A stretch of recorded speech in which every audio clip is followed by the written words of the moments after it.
এই তো আমি এখন ভর্তা করব, মজাদার সিম ভর্তা। তো লবণ দিয়ে দিই, পরিমাণ মতো লবণ দিয়ে দিই।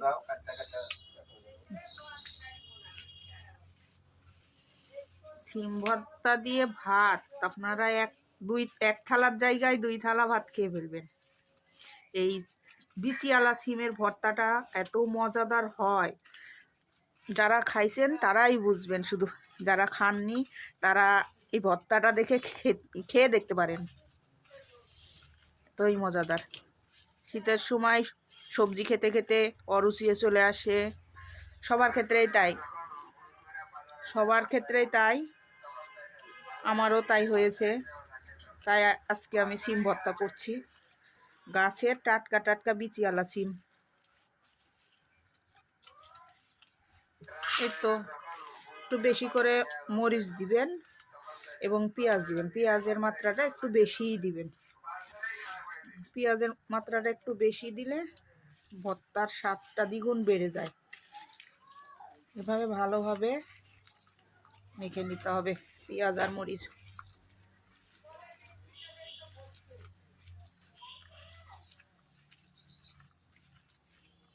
যত এভাবে কচলায় কচলিয়ে মাখবেন তত ভর্তাটা অনেক মজা হবে। আমি সরিষার তেল দিয়ে দিচ্ছি এখন।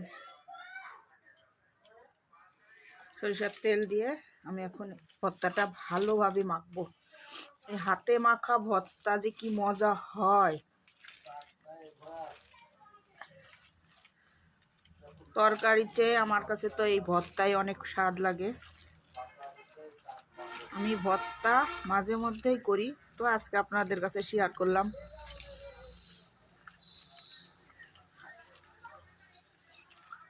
অনেক মজাদার এই ভর্তা, বিচি বিচি আলা ভর্তা।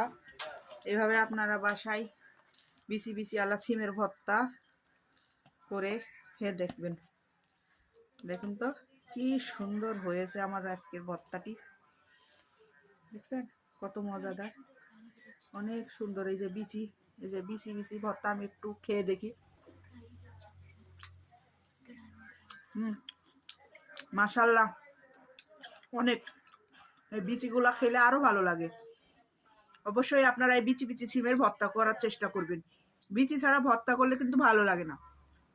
এই অনেক সুন্দর স্মেল বের হয়েছে, মাশাআল্লাহ অনেক সুন্দর হয়েছে।